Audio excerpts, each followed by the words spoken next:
नमस्कार, मैं श्वेता सिंह आपका स्वागत करती हूं। रात के 8 बज रहे हैं। वक्त है बड़ी खबरों से आपको खबरदार करने का। महायुद्ध के 28वें दिन ये पूरी लड़ाई अब ऐसे मोड़ पर आ चुकी है। शांति की बात अमेरिका करता है, लेकिन युद्ध की नई आग धधकने की आशंका जोरों पर है। और तब इस महायुद्ध पर जहां भारत समेत दुनिया की नजर है, तो पहले 5 अपडेट जान लीजिए। युद्ध के से संकट से जुड़े असर को लेकर प्रधानमंत्री नरेंद्र मोदी ने मुख्यमंत्रियों के साथ बैठक की है। राज्यों की तैयारी पर समीक्षा बैठक चल रही है। वहीं ईरान ने कहा है कि उनके सुप्रीम लीडर मुज्तबा सुरक्षा कारणों से नजर नहीं आ रहे। ईरान के नए सुप्रीम लीडर मुज्तबा खामेनेई के सार्वजनिक रूप से नजर न आने पर सरकार ने सफाई दी है। कहा है कि वो पूरी तरह से स्वस्थ हैं, सुरक्षित हैं, सुरक्षा कारणों से सामने नहीं आ रहे। इजरायल ने ईरान पर हमले और तेज करने की चेतावनी दी।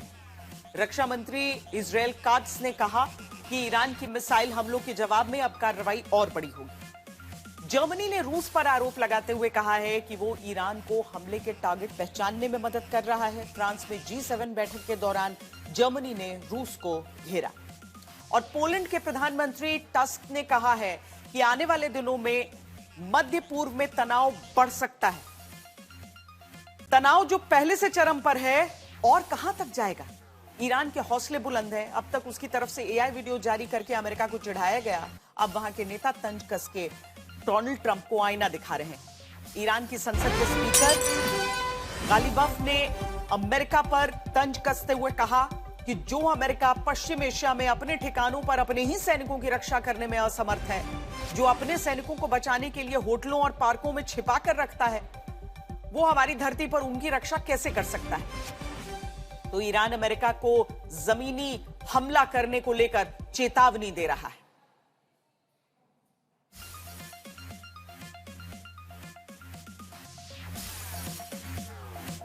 ईरान का अमेरिका पर तंज कसना बताता है कि अपनी लीडरशिप गंवाने के बाद भी ईरान के हौसले बुलंद हैं। सवाल यह है कि क्या इसीलिए डोनाल्ड ट्रंप बार-बार सीज फायर की मियाद बढ़ा रहे हैं? डोनाल्ड ट्रंप ने आज 10 दिनों के लिए ईरान के ऊर्जा ठिकानों पर हमला नहीं करने का ऐलान किया। सवाल यह है कि ट्रंप के दिमाग में क्या चल रहा है? ट्रंप कभी युद्ध की बात करते हैं, कभी जमीनी हमले को लेकर खबरें आती हैं। खार्क द्वीप पर हमले की ख्वाहिश ट्रंप की पुरानी है। स्ट्रेट ऑफ हॉर्मुज भी ट्रंप के लिए प्रतिष्ठा का सवाल बन गया है। लेकिन दुनिया को सबसे ज्यादा डर ट्रंप के दिमाग में आने वाले एक शब्द से है, और वो है परमाणु बम। सवाल यह है कि अगर अमेरिका को सम्मानजनक तरीका ईरान युद्ध से निकलने का नहीं दिखा, तो क्या ट्रंप असंभव सा लगने वाले एटमी हमले को भी सच करके दिखाएंगे?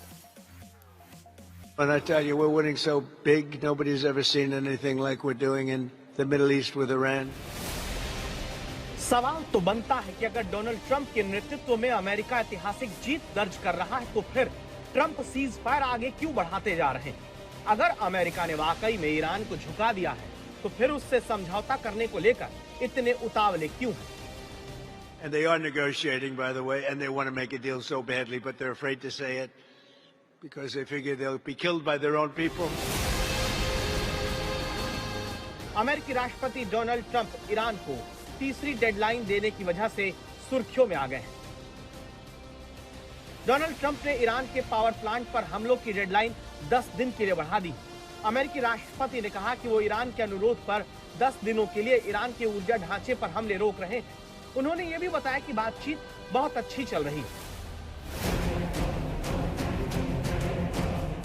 खबरदार करता सवाल आता है, अगर ईरान से बातचीत इतनी ही अच्छी चल रही है और ईरान तबाह हो गया, तो फिर ईरान के हमले रुक क्यों नहीं रहे?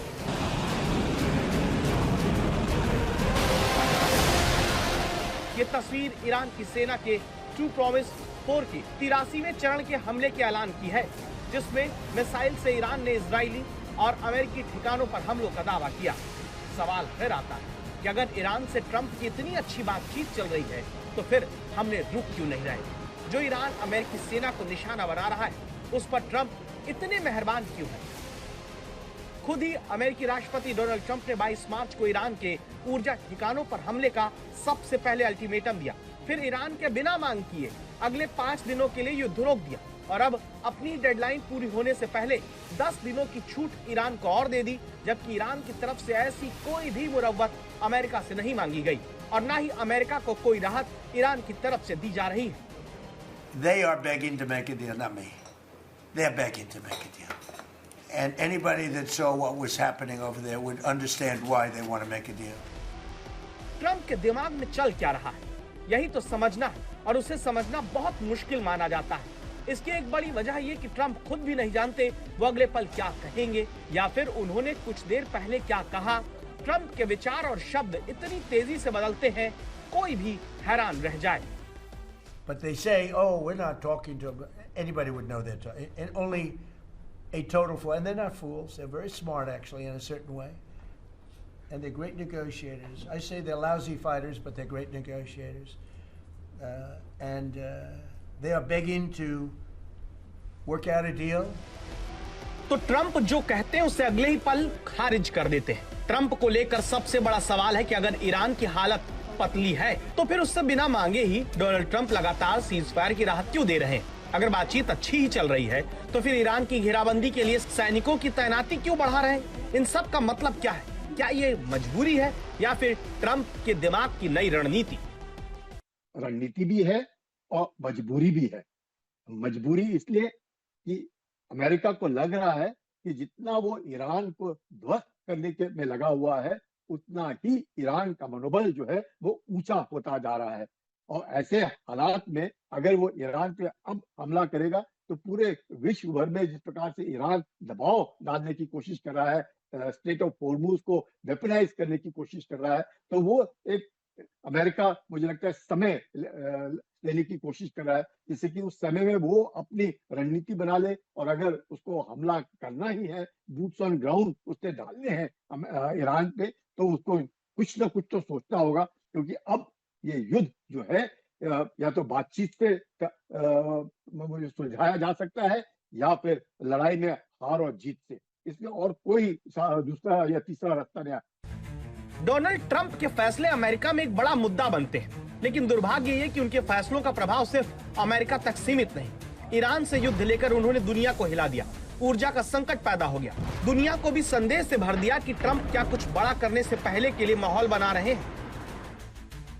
रक्षा विशेषज्ञ ब्रह्मा चिलानी ने सोशल मीडिया पर पोस्ट करके लिखा है कि ट्रंप ने ईरान के बिजली और ऊर्जा ठिकानों को जानबूझकर नष्ट करने से पहले उदारता दिखाते हुए 10 दिन की अतिरिक्त मोहलत दी है, जो स्पष्ट रूप से एक युद्ध अपराध है। ये सुविधाएं जिनेवा कन्वेंशन और इसके अतिरिक्त प्रोटोकॉल के तहत स्पष्ट रूप से संरक्षित है। क्या अब दुनिया से ये उम्मीद की जाती है कि वो युद्ध अपराध को टालने की इस कार्रवाई की सराहना करे? सीज फायर से दी गई छूट किसी अन्य प्रकार के सैन्य तनाव को बढ़ाने का बहाना हो सकता है। Because they're sick people. They're really sick. They're really sinister, sick people. And if anybody thinks it was okay to have a group of people like this to have nuclear capability, nuclear weapons, and if we didn't attack with the B-2 bombers they would have had, and it was an amazing thing, but they would have a nuclear, and they would have used it without question. तो क्या Trump का cease fire बढ़ाना, Iran से बातचीत के बहाने छूट देना किसी बड़े हमले से पहले अपना पक्ष मजबूत करने की चाल है, ताकि भविष्य में जब वो ईरान पर सबसे भीषण हमला करें तो ये कह सकें कि उन्होंने तो ईरान को समझाया था, तारीख पर तारीख भी दी थी। डोनाल्ड ट्रंप कब क्या करेंगे कुछ कहा नहीं जा सकता, इसीलिए ईरान तैयार है। जैसे ही 10,000 अमेरिकी सैनिकों की पश्चिम एशिया में तैनाती की खबरें आई, ईरान ने बता दिया कि उसके 10 लाख सैनिक अमेरिकी हमले के इंतजार में बैठे हैं। सवाल यह है कि अमेरिका के 10,000 सैनिक दुश्मन के घर में 10 लाख सैनिकों का कैसे मुकाबला करेंगे। डोनाल्ड ट्रंप पहले 48 घंटे का अल्टीमेटम देते हैं, फिर 5 दिन की राहत देते हैं और फिर 10 दिन के लिए सीज फायर बढ़ा दिया। सवाल है कि 6 अप्रैल रात 8 बजे के बाद डोनाल्ड ट्रंप क्या करेंगे, क्योंकि ईरान को लेकर उनकी नफरत से सब वाकिफ हैं। But they would have a nuclear, and they would have used it without question. And you know that because why did they shoot all these countries that weren't even really involved with them? They weren't involved. They had no big problems because they're sick, because they want to take over the Middle East, not just Israel. Certainly Israel would have been the first on their list. They would have used nuclear weapons, a nuclear, you don't need too many of them. But they would have used a nuclear weapon on Israel, and they would have used it on the other neighbors, and then they would have come after us. सवाल है कि जब Iran Trump से राहत नहीं मांग रहा तो फिर वो उस पर मेहरबानी क्यों कर रहे हैं? इस एहसान की वजह क्या बातचीत के नाम पर सैन्य तैनाती करना है, जिसे लेकर लगातार खबरें आ रही हैं। अमेरिकी अखबार वॉल स्ट्रीट जर्नल ने बताया डोनाल्ड ट्रंप पश्चिम एशिया में करीब 10,000 और सैनिकों को भेजने पर विचार कर रहे हैं। ये खबर डोनाल्ड ट्रंप के शांति राग से बिल्कुल अलग है, जो पिछले कई दिनों से अलाप रहे हैं। सवाल है कि अमेरिका ऐसा ट्रंप को ज्यादा विकल्प देने के लिए कर रहा है, या फिर उसकी योजना ईरान में जमीनी अभियान चलाने की है, जिसकी तैयारी होने तक ट्रंप बातचीत का ड्रामा कर रहे हैं। ईरान पर अमेरिका बातचीत के दौरान ही हमला करता है। पिछले साल जून में अमेरिका और इजराइल ने मिलकर ईरान को बातचीत के 6वें दौर से पहले निशाना बनाया। 28 फरवरी का हमला भी बातचीत के दौरान ही हुआ, जो 6 फरवरी से शुरू हुई थी। सवाल है कि अगर अमेरिका इस बार भी ईरान को धोखा देने का प्लान बना रहा है, तो उसका अंजाम क्या अमेरिका पर ही भारी पड़ सकता है? हम किसी भी परिस्थिति के लिए तैयार हैं, जिसमें किसी भी तरह का जमीनी अभियान शामिल है। मुझे लगता है कि इस मोर्चे पर हम उन्हें हरा सकते हैं। मुझे लगता है कि अगर वो ये फैसला लेते हैं, तो ये उनकी सबसे बड़ी गलतियों में से एक होगा।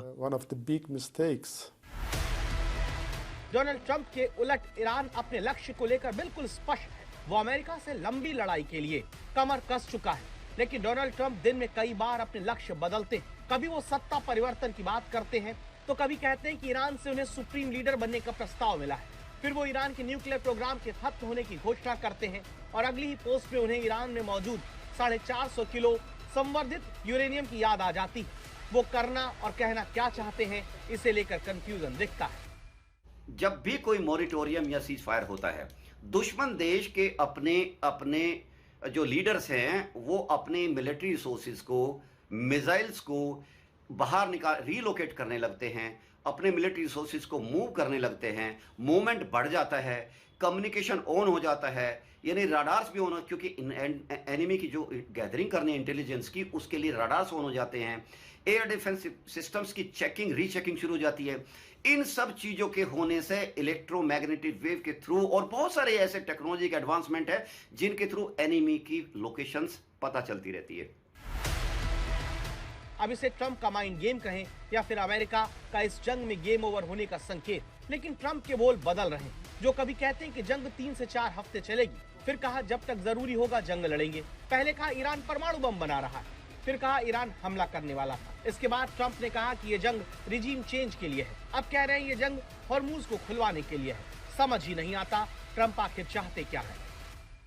मुझे ऐसे लगता है कि बातचीत की आड़ में अमेरिका हमला करेगा, क्योंकि जो पर्सनालिटी ट्रंप की है और जिस तरीके से उन्होंने अपना पूरे जमावड़ा धीरे धीरे करके 28 फरवरी में भी जैसे जमा किया और युद्ध छेड़ दिया, और आज भी जिस प्रकार से वो बार बार कहीं 2 दिन फिर 5 दिन और 10 दिन, अब 6 अप्रैल, तो मुझे लगता है साफ कहीं ना कहीं एक चाल है, और उस चाल में ईरान को फंसाने की कोशिश है कि ईरान अगर ये सोचता है कि, लेकिन ईरान को मालूम है कि आज उसका मनोबल बहुत ऊंचा है, ईरान ध्वस्त हो चुका है, उसके पास उसका अस्तित्व है, उसका लड़ने के लिए उसकी इज्जत है, तो वो एक पुरानी सभ्यता होने के नाते सरेंडर नहीं करेगा, घुटने नहीं टेकेगा, चाहे कुछ भी हो जाए, वो आखिरी गोली आखिरी दुश्मन तक लड़ता रहेगा। उस हालात में अब ईरान है। तो ट्रंप अमेरिका इजराइल पर ईरान भरोसा नहीं करता, इसलिए उसकी तरफ से लगातार अपनी तैयारी पुख्ता की जाती है।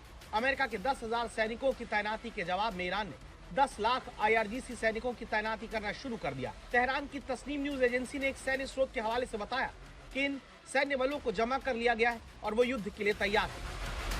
ईरान को चाहे अमेरिकी प्रस्ताव हो या फिर ईरान की 5 सूत्रीय मांग, एक्सपर्ट का मानना है कि दोनों पक्षों के लिए उन्हें मानना करीब करीब नामुमकिन है। इसलिए इस बातचीत और सीज फायर की मियाद बढ़ाने का अंत लड़ाई में ही होगा। इस आशंका को व्हाइट हाउस के डिलीट किए गए वीडियो ने और बढ़ा दिया। It's launching soon, right? Yes. Cool. It's launching soon, right? Yes. Cool. It's launching soon, right? इस वीडियो में कैमरा नीचे की ओर एक महिला के जूते पर दिखता है और एक आवाज सुनाई देती है। क्या ये जल्द लॉन्च होने वाला है? इस छोटे से वीडियो में सिर्फ इतना ही दिखता है, लेकिन इसकी गंभीरता बढ़ इसलिए जाती है क्योंकि ये व्हाइट हाउस के सोशल मीडिया अकाउंट से शेयर किया गया। सोशल मीडिया पर लोग अलग अलग तरह के अनुमान लगा रहे हैं। कुछ इसे मिसाइल हमले से जोड़ते हैं, तो कुछ सैनिक भेजने या यहाँ तक कि परमाणु हमले की आशंका तक जता देते हैं, क्योंकि ट्रंप कब क्या करेंगे कोई नहीं जानता। इसी आशंका को व्हाइट हाउस के ही एक और वीडियो ने बढ़ा दिया। व्हाइट हाउस ने इमोजी के साथ एक क्रिप्टिक वीडियो पोस्ट किया, जिसे रिवर्स चलाने पर दावा होता है कि सुनाई देता है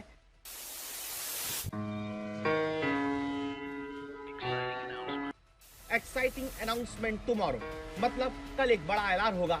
सवाल है कि वो बड़ा ऐलान क्या है। तो इसी युद्ध के अलग अलग पहलुओं पर चर्चा करने के लिए हमारे साथ हमारे दो संवाददाता जुड़ रहे हैं। टेल अवीव से प्रणय उपाध्याय और बेरूत से, लेबनान से हमारे साथ अशरफ वानी जुड़ रहे हैं। ये दरअसल युद्ध में डोनाल्ड ट्रंप के बयानों को लेकर चर्चा तो बहुत हो रही है, लेकिन सबसे पहले हम आपको इजराइल ही लिए चलते हैं, जहां से हमारे साथ प्रणय हैं। और प्रणय, इजराइल की तरफ से होती बमबारी, इजराइल पर होती बमबारी के बीच ये बयानों की बमबारी, क्या डोनाल्ड ट्रंप की फितरत है या उनकी स्ट्रैटेजी इस युद्ध में? सीधे सीधे कहें तो ये क्या ये संयोग है या प्रयोग है? निश्चित रूप से इसमें प्रयोग ज्यादा नजर आता है, क्योंकि श्वेता, अगर आप देखें, राष्ट्रपति डोनाल्ड ट्रंप के बारे में अक्सर कहा जाता है कि there is a method in his madness. अगर आप इसे मानते हैं कि वो यूं ही कर रहे हैं तो उसमें कोई न कोई एक रणनीति है। लेकिन हाँ, ये जरूर साफ नजर आता है कि राष्ट्रपति डोनाल्ड ट्रंप और उनका प्रशासन अब काफी हद तक इस युद्ध के अंदर उलझ चुका है और अब उसे निकलने का रास्ता चाहिए। और गले की एक ऐसी फांस बन चुकी है जो अभी फिलहाल तो कम से कम ना उगलते बन रहा है ना निगलते बन रहा है। एक तरफ फौजी कमिटमेंट है, अगर इस समय युद्ध रोकते हैं तो उन्हें कुछ भी ऐसा हासिल नहीं हुआ जिसे वो अपनी जीत के तौर पर दिखा सकें। यही वजह है कि एक तरफ से इसमें डेडलाइंस दी जा रही हैं, डेडलाइंस को बढ़ाया जा रहा है, बातचीत के संकेत और संदेश भी दिए जा रहे हैं ताकि अमेरिकी जनता को यह लगे कि राष्ट्रपति डोनाल्ड ट्रंप जल्दी से युद्ध खत्म करना चाहते हैं, वो इस युद्ध को लंबा नहीं खींचना चाहते हैं, क्योंकि इसका सीधा असर उनकी राजनीति पर पड़ रहा है। जैसा कि अंग्रेजी में कहा जाता है कि whether risk outweighs the benefit और बेनिफिट आउटवेज द रिस्क, यानी फायदा जो है वो नुकसान पर भारी है या नुकसान फायदे पर भारी है। तो फिलहाल उन्हें ऐसा लगता है कि कहीं ऐसा ना हो कि इस युद्ध के चक्कर में उनका जो अगले कुछ महीनों में आने वाला मिड टर्म का इलेक्शन है, जो कि बहुत महत्वपूर्ण है उनके लिए, वो प्रभावित हो जाए। इसलिए राष्ट्रपति डोनाल्ड ट्रंप लगातार ये संदेश दे रहे हैं कि ये युद्ध जल्द खत्म हो। लेकिन लगातार ये भी खबरें आ रही हैं श्वेता कि कहीं ना कहीं एक दरार उनके और इजराइल के बीच में भी अब उभरने लगी है, क्योंकि अमेरिका में राष्ट्रपति डोनाल्ड ट्रंप और जेडी वैंस जो उनके उपराष्ट्रपति हैं, उनका जो पूरा खेमा है, उनको अब ये लगता है कि कहीं ऐसा ना हो कि इसकी कीमत राजनीतिक तौर पर बहुत भारी उनके लिए पड़ जाए। बड़ी खबर इस बीच ईरान के मिसाइलों को लेकर बता दें, जो कि अमेरिकी खुफिया एजेंसी के हवाले से हमारे सामने आ रही है। बड़ी खबर जो ये है, उसके अनुसार अमेरिकी खुफिया एजेंसियों का कहना है कि 28 फरवरी को युद्ध शुरू होने के बाद से ईरान की 1/3 मिसाइलें हमलों में या तो क्षतिग्रस्त हो गई हैं, या फिर नष्ट हो गई हैं, या जमीन के नीचे दब गई हैं। अमेरिका की तरफ से ईरान की मिलिट्री क्षमता को लेकर वैसे भी दावे होते हैं, और ये दावा ईरान की उस मिसाइल कैपेबिलिटी को लेकर है अशरफ, जिसको लेकर ईरान इस पूरी लड़ाई को लड़ रहा है, जिसको लेकर इस पूरे युद्ध की शुरुआत में कहा गया उस कैपेबिलिटी को खत्म करना चाहता है इजराइल और अमेरिका, ताकि यूरोप तक के देशों को भी खतरा न रहे। क्या आपको संभव लग रहा है, क्योंकि ईरान कह रहा है कि उसका प्रोडक्शन भी चल रहा है, क्या इसके बीच की हकीकत हो सकती है? श्वेता, अभी तक करीब 1 महीने के इस युद्ध के दौरान जिस अंदाज से न सिर्फ इजराइल पर बल्कि साथ ही साथ खाड़ी के देशों में अमेरिकी बेसिस पर जिस तरह से मिसाइल्स का प्रहार ईरान ने किया है, उसे साफ लगता है कि अभी उसके पास बहुत समय तक जो है मिसाइल्स का स्टॉक बना हुआ है। और उसका जिक्र इसलिए महत्वपूर्ण बनता है क्योंकि ईरान ने पहले दिन ही, जब अमेरिका ने ईरान के खिलाफ इजराइल के साथ मिलकर कार्रवाई शुरू कर दी थी, तभी पहला बयान जो आया था वो यही आया था कि हम ये युद्ध लंबे समय तक लड़ेंगे। और ये प्लानिंग उनकी आज नहीं थी, बल्कि उनको कई सालों से ये खदशा था कि अमेरिका की तरफ से, इजराइल की तरफ से एक बड़ा हमला उन पर होने वाला है। और तैयारी भी इजराइल की उस तरह से, ईरान की उसी तरह की है। और दूसरी तरफ से जो अगर हम दूसरे पर्दे में देखें तो खास तौर से 2 बड़ी शक्तियां ईरान के इस युद्ध के पीछे है, वो है रशिया और चीन। चीन तो सामने नहीं आ रहा है, लेकिन रशिया अब खुल के सामने आने लगा है, क्योंकि ये उनके हित की लड़ाई ईरान की तरफ से लड़ी जा रही है, खासतौर से खाड़ी में उनका वर्चस्व हो या फिर दुनिया में वर्ल्ड ऑर्डर को लेकर। लेकिन इतना तो सही है कि इस, जिसको कहते हैं कि ट्रबल्ड वाटर में कोई भी फिशिंग करता है, जो अभी तक अनुमान लगाए जा रहे हैं खुफिया एजेंसियों की ओर से हो, चाहे वो अमेरिका की हो, चाहे वो इजराइल की हो, चाहे वो दुनिया भर के एनालिस्ट्स हो, हर एक की बात गलत साबित हो रही है। इस बीच क्या नए दिन में ये युद्ध टर्न लेगा, किसके पास कितनी शक्ति है, वो शायद अब लड़ाई के मैदान में ही तय होना है। 28 फरवरी भारत के समय के अनुसार सुबह का 11 बजा था जब इजराइल और अमेरिका ने एक साथ मिलकर ईरान के खिलाफ युद्ध शुरू किया। करीब 650 घंटे से युद्ध जारी है। कल 28 मार्च है। एक तरह से कहें तो 1 महीना हो जाएगा। 1 महीना पहले सीधे ईरान के सुप्रीम लीडर अली खामेनेई को खत्म करके जिस युद्ध की शुरुआत हुई, कहने को उसमें अभी अमेरिका की तरफ से हमला रोका गया है, लेकिन ईरान किसी हालत में रुकने को तैयार नहीं। और अब चुनौती यह है कि ईरान ने अमेरिकी सैनिकों को खाड़ी देश में पनाह तक देने वालों पर हमले की चेतावनी दे दी है। यह तक कह दिया है कि खाड़ी देश अमेरिकी बेस से बचकर यूएस आर्मी के जवान कहां रुक रहे हैं उसकी जानकारी ईरान को दी जाए, वरना अंजाम ठीक नहीं होगा। 28 फरवरी की तारीख भारत में जब सुबह के 11 बजे इजराइल में सुबह 7:30 बज रहे थे, लेकिन इससे कुछ देर पहले इजराइल में सूरज उगने का इंतजार किए बिना ऑपरेशन शेर की दहाड़ और अमेरिका के ऑपरेशन एपिक फ्यूरी, जिसका मतलब है बहुत जबरदस्त और भयंकर गुस्सा, इस तरह अमेरिका और इजराइल ने मिलकर ईरान के खिलाफ 28 दिन पहले हमला बोला।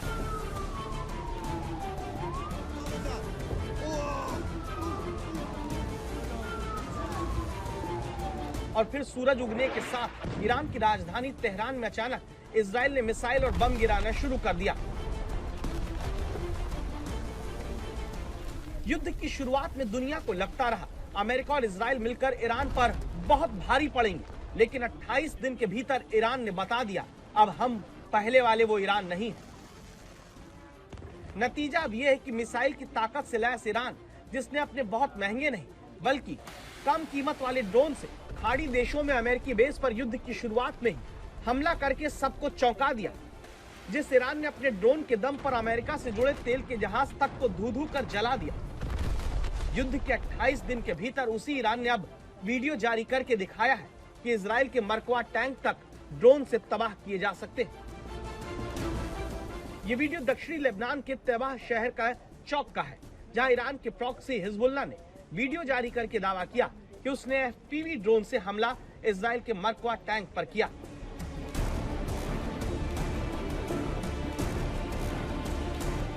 मिसाइल से लेकर ईरानी ड्रोन की ताकत का ही क्या ये नतीजा है कि वो ट्रंप अब रोक रोक कर जंग लड़ने की लाचारी में खड़े दिखने लगे, जो 26 दिन पहले कहते थे कि युद्ध 4 से 6 हफ्ते ही चल पाएगा।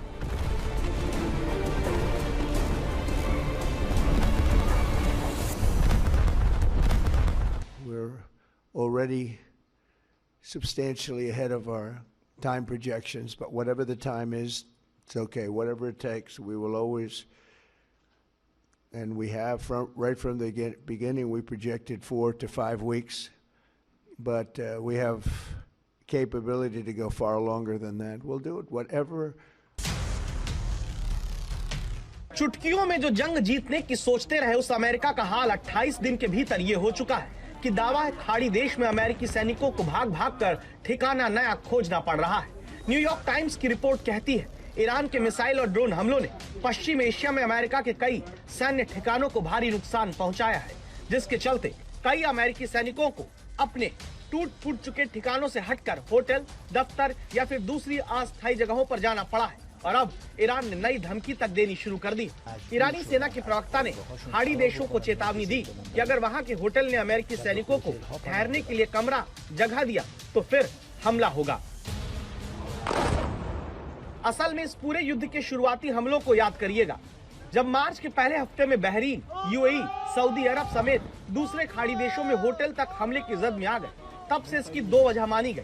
पहली वजह इन खाड़ी देशों में ज्यादा अमेरिकी निवेश होने से हमला करके मिडिल ईस्ट देशों की तरफ से अमेरिका पर दबाव बनवाना, और दूसरी बड़ी वजह यह रही कि यहाँ पर अमेरिकी अफसरों की मौजूदगी है, जिन्हें घोषित अमेरिकी अड्डों से दूसरी जगहों पर शिफ्ट कर दिया गया और फिर ईरान ने निशाना बनाया। न्यूयॉर्क टाइम्स की रिपोर्ट के हवाले से ही दावा है खाड़ी देश में अमेरिकी सैनिकों की तरफ से इस्तेमाल किए जाने वाले 13 मिलिट्री बेस में से कई लगभग अब रहने लायक नहीं है, जिनमें कुवैत के बेस जो ईरान के बगल में है, वहां सबसे ज्यादा नुकसान की आशंका है। पोर्ट शुआइबा पर एक हमले में 6 यूएस सर्विस मेंबर मारे गए, जिनमें एक आर्मी टैक्टिकल ऑपरेशन सेंटर को तबाह कर दिया गया। ईरानी ड्रोन और मिसाइलों ने अली अल सलेम एयरबेस को निशाना बनाया, जिसमें एयरक्राफ्ट के स्ट्रक्चर को नुकसान पहुंचा और लोग घायल हुए। कतर में ईरान ने यूएस सेंट्रल कमांड के रीजनल एयर हेडक्वार्टर अल उदीद एयरबेस पर हमला किया, जिसमें एक अर्ली वार्निंग रडार सिस्टम को नुकसान पहुंचा। बहरीन में एक ईरानी अटैक ड्रोन ने यूएस 5th फ्लीट के हेडक्वार्टर में कम्युनिकेशन इक्विपमेंट पर हमला किया। सऊदी अरब में प्रिंस सुल्तान एयरबेस पर ईरानी मिसाइल और ड्रोन ने कम्युनिकेशन इक्विपमेंट और कई रिफ्यूलिंग टैंकर को नुकसान पहुंचाया। इराक में ईरान की प्रॉक्सी ने युद्ध की शुरुआत में एरबिल के एक महंगे होटल पर ड्रोन से हमला किया। ईरानी अधिकारियों ने यूएस मिलिट्री पर अमेरिकी सैनिकों को होटल में रखकर आम लोगों को अपना सुरक्षा कवच बनाने के तौर पर इस्तेमाल करने का आरोप लगाया है। तस्नीम न्यूज एजेंसी के मुताबिक इस्लामिक रेवोल्यूशनरी गार्ड्स कॉर्प्स की इंटेलिजेंस ब्रांच ने इलाके के लोगों को एक मैसेज में कहा है, हमें अमेरिकियों की पहचान करने और उन्हें टारगेट करने के लिए मजबूर होना पड़ रहा है, इसलिए बेहतर है कि उन्हें होटल में ना पनाह दें और उनकी जगहों से दूर रहें। ईरान की तरफ से मैसेज में यह तक कहा जा रहा है कि अमेरिका के लोगों को मिडिल ईस्ट के देश में छिपने की जगह की रिपोर्ट टेलीग्राम के जरिए दी जाए। इसे ईरान ने लोगों की इस्लामी ड्यूटी तक कह दिया है। यानी साफ है कि इस युद्ध में अब ट्रंप को वो नुकसान ईरान पहुंचाना चाहता है जिसके बारे में अमेरिका ने सोचा नहीं होगा। सोचा तो यह भी नहीं गया होगा कि महायुद्ध के 28 दिन के भीतर ईरान के 5000 से ज्यादा जवान और 1500 से अधिक नागरिकों की जान चली जाएगी। इजरायल को इस युद्ध में अब तक अपने 4 जवान 19 नागरिक गंवाने पड़े हैं। अमेरिका को युद्ध में अब तक $32 बिलियन का नुकसान हो चुका है, जबकि अमेरिका के 13 बेस क्षतिग्रस्त हुए हैं। 13 सैनिकों की मौत अब तक हुई है। कच्चे तेल की कीमत 28 फरवरी से अब तक 51% बढ़ चुकी है। जो ब्रेंट क्रूड ऑयल 28 फरवरी को $72.87 प्रति बैरल थी, वो $110 प्रति बैरल से ज्यादा तक हो चुकी है। वहीं भारत के बाजार की बात करें तो 28 दिन के भीतर महायुद्ध की वजह से 7,704 अंक की गिरावट अब तक हो चुकी है। 10 दिन की जो मोहलत ईरान को देने का दावा ट्रंप करते हैं, वो मियाद 6 अप्रैल सोमवार को रात 8 बजे पूरी होनी है। ईरान तब तक नहीं रुका तो क्या होगा? क्या ट्रंप ने फाइनल ब्लो नाम का प्लान तैयार किया है? एक्सियोस की रिपोर्ट के अनुसार, जिसमें एक वरिष्ठ अमेरिकी रक्षा अधिकारी का हवाला दिया गया है, व्हाइट हाउस और पेंटागन नई लड़ाकू इकाइयों से अतिरिक्त सैनिकों की तैनाती पर चर्चा कर रहे हैं और इस पर अगले हफ्ते फैसला होने की उम्मीद है। इस प्लान के तहत दावा है कि जिन विकल्पों पर विचार किया जा रहा है, उनमें ईरान के मुख्य तेल निर्यात केंद्र खर द्वीप पर कब्जा करना या उसकी घेराबंदी करना शामिल है। लारक द्वीप पर कब्जा करना, जो ईरान को हॉर्मुज पर नियंत्रण रखने में मदद करता है, अबू मूसा और आसपास के द्वीपों पर कब्जा करना या ईरानी तेल का निर्यात करने वाले जहाजों को रोकना शामिल है। इसके अलावा ईरान के परमाणु और ऊर्जा साइट्स पर और बड़े पैमाने पर हवाई हमले करने का प्लान का भी दावा है।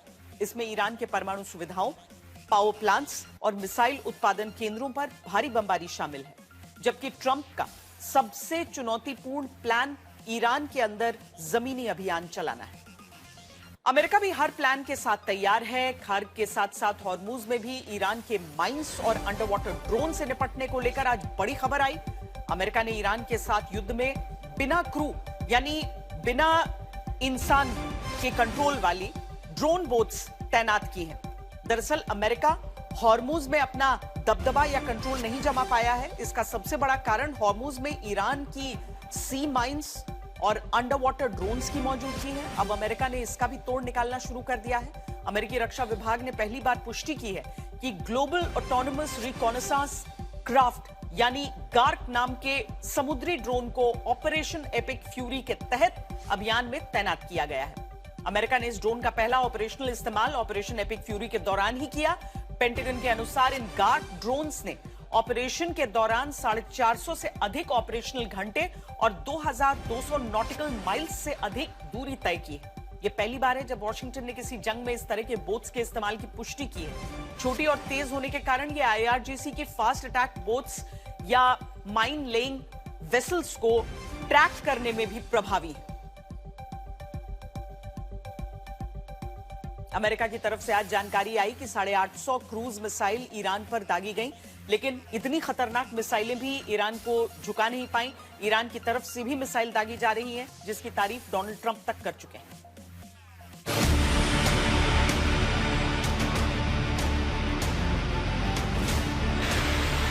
अमेरिकी USS Abraham Lincoln aircraft carrier पर हमला करना हो तो मिसाइल।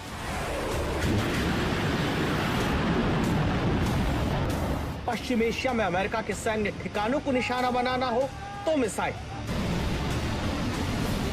ईरान की सबसे बड़ी ताकत के प्रति प्यार का इजहार करना हो तो मिसाइल, भारत के खिलाफ शुक्रिया अदा करना हो तो मिसाइल, अमेरिका को चिढ़ाने के लिए स्पेन को शुक्रिया कहना हो तो missile.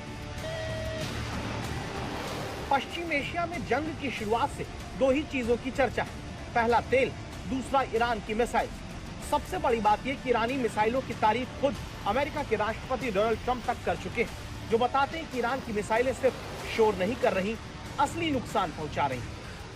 And I think we've been proven right. You know, they took one missile, went 2,500 miles. They supposedly didn't have a missile like that. They had no missile with that capability.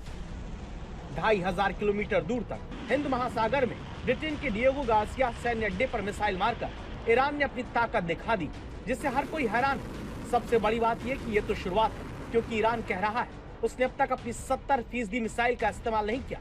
मतलब ये एक शुरुआत है, Iran की असली missile का हमला आना तो अभी बाकी है।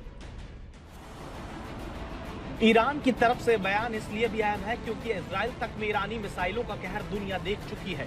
ईरान की मिसाइल पहले भी थी, शहाब, फतेह, कियाम जैसे नाम दशकों से मौजूद रहे, लेकिन फर्क ये कि पहले ईरान की मिसाइलें ज्यादातर डर पैदा करने के लिए रही, अब वो रणनीतिक रूप से असर दिखाने लगी हैं।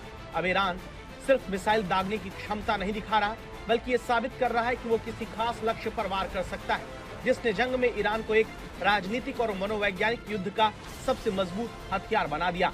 क्योंकि अब मिसाइल सिर्फ धमकी नहीं बल्कि हकीकत है। ईरानी मिसाइल ताकत का असर 3 मोर्चों पर सबसे ज्यादा दिखाई देता है, जिसमें पहले नंबर पर इजराइल का एयर डिफेंस है, दूसरा पश्चिम एशिया में अमेरिकी सैन्य ठिकाने और तीसरा समंदर में अमेरिकी नौसेना की एयरक्राफ्ट कैरियर है, जिनके लिए ईरान की मिसाइलें सबसे बड़ा खतरा बन गई हैं, जिसने ईरान की एयर डिफेंस की भी अपनी संख्या से सांस फुला दी। ये ईरान की मिसाइल ही है जिसके डर की वजह से अमेरिकी जंगी बेड़े ओमान से आगे बढ़ नहीं पा रहे। अब सवाल है कि अंतर्राष्ट्रीय प्रतिबंधों, अनेक युद्धों, गृह युद्धों के बावजूद इतना ताकतवर सिस्टम ईरान ने कैसे बना लिया? उसकी मिसाइल इतना सटीक कैसे वार कर रही है? हसन तेहरानी मुकद्दम को ईरान का मिसाइल मैन कहा जाता है। ईरान की मिसाइल शक्ति को खड़ा करने में उनका बहुत बड़ा योगदान है। उन्होंने ऐसे समय में काम शुरू किया जब ईरान के पास आधुनिक मिसाइल क्षमता बहुत सीमित थी। बाद में यही क्षमता ईरान की सैन्य नीति का अहम हिस्सा बन गई। 1980 में इराक के तानाशाह रहे सद्दाम हुसैन ने ईरान पर हमला कर दिया था। ये विनाशकारी युद्ध 8 साल तक चला, जिसमें इराक ने लंबी दूरी की मिसाइलों का इस्तेमाल किया। ईरान के पास उस समय इसका मजबूत जवाब नहीं था। इसी कारण ईरान में मिसाइल कार्यक्रम को तेजी से आगे बढ़ाने की जरूरत महसूस हुई। सरकार ने इस मामले में पूरा समर्थन दिया और तेहरानी मुकद्दम इस मिशन के अहम किरदार के रूप में नेतृत्व के सामने थे। ईरान पर लंबे समय से अंतर्राष्ट्रीय प्रतिबंध रहे हैं, ऐसे में बाहरी तकनीक पर निर्भर रहना कठिन था। तेहरानी मुकद्दम ने स्वदेशी विकास को प्राथमिकता दी। उन्होंने स्थानीय इंजीनियर्स और वैज्ञानिकों की टीम तैयार की। इससे ईरान ने अपनी तकनीकी क्षमता मजबूत की, जिसकी बदौलत आज ईरान अमेरिका से लोहा ले रहा है और किसी भी सूरत में अपनी मिसाइलों के दम पर झुकने को तैयार नहीं है।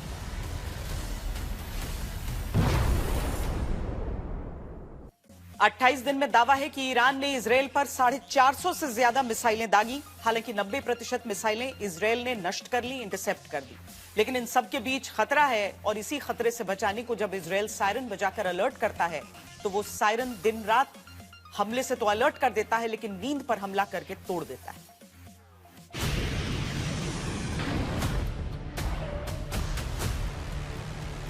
दो 2000 किलोमीटर दूर से ईरान जब इजराइल के हर हिस्से तक वार करने वाली मिसाइल से हमला करता है तो तुरंत ही इजराइल के आसमान में एक सायरन की आवाज सुनाई पड़ती है।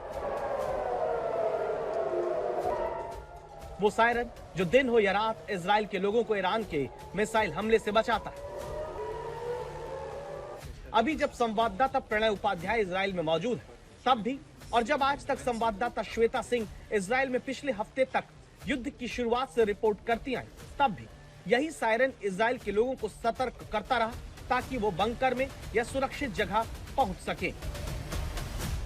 यहाँ पर जब हम मौजूद हैं तो इसी तरीके से देखिए अलार्म बजता है और इस अलार्म के साथ आपको चंद मिनटों का समय होता है कि आप एक शेल्टर अपने लिए ढूंढ सकें। कुछ मिनटों के बाद यहाँ पर जो सायरन है, सायरन है वो बजना शुरू होगा और आपको एक बॉम्ब शेल्टर की तरफ निकलना ही होगा। यानी जहां पर ये हमला हुआ है उसी इलाके में एक और हमले की आशंका अब हो रही है। हम भी किसी बॉम्ब शेल्टर की तरफ यहाँ से अब आगे बढ़ते हैं। तो यहाँ पर ये बॉम्ब शेल्टर है जिसके भीतर हम जाएंगे। जितने भी लोग हैं वो सब इसी तरीके से यहाँ पर अब पहुँच रहे हैं।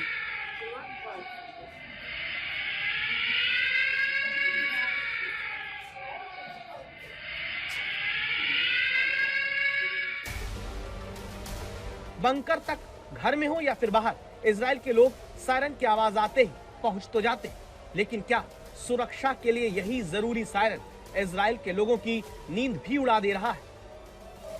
28 दिन में दावा है इजराइल के ऊपर ईरान की तरफ से 450 से ज्यादा मिसाइल से हमला किया जा चुका है। ऐसे ही मिसाइल हमले के दौरान जब उन्हें इजरायली डिफेंस सिस्टम इंटरसेप्ट करता है तो आज तक संवाददाता प्रणय उपाध्याय तेल अवीव में मौजूद होते हैं। We are currently in the city of Tel Aviv and sirens are blaring in every part of Tel Aviv right now.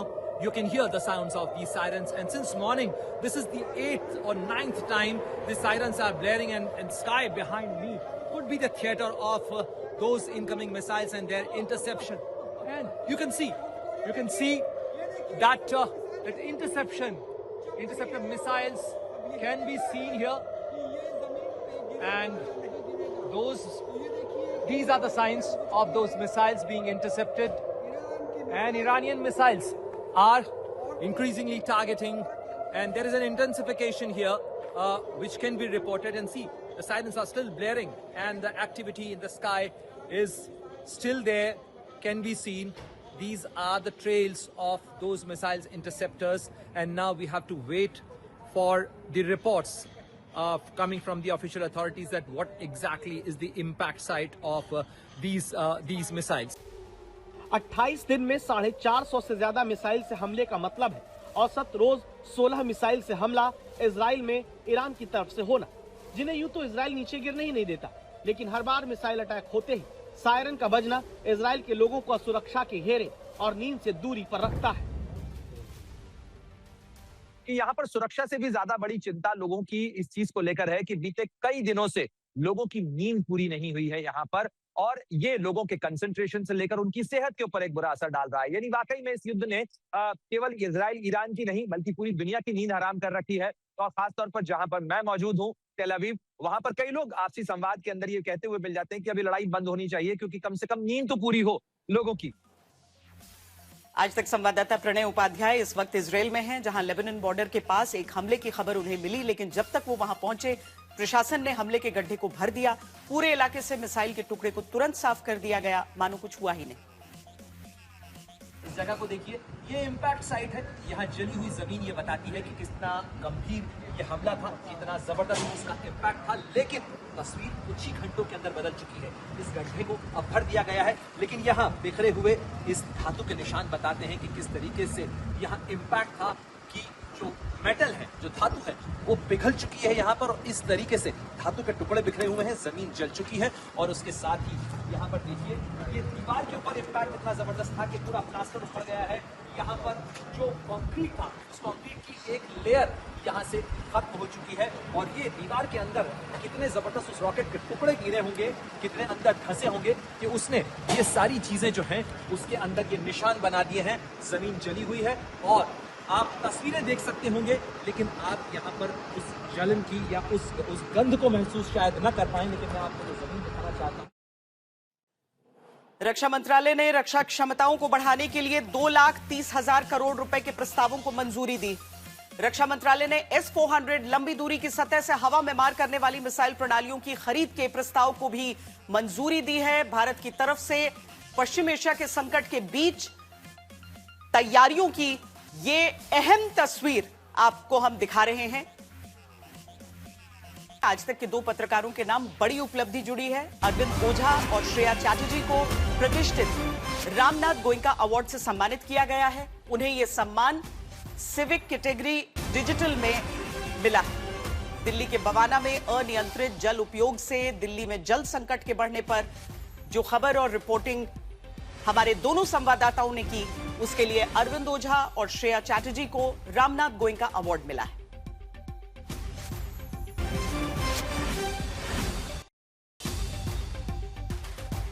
आप रहिए खबरदार। आज तक देश का सर्वश्रेष्ठ न्यूज चैनल।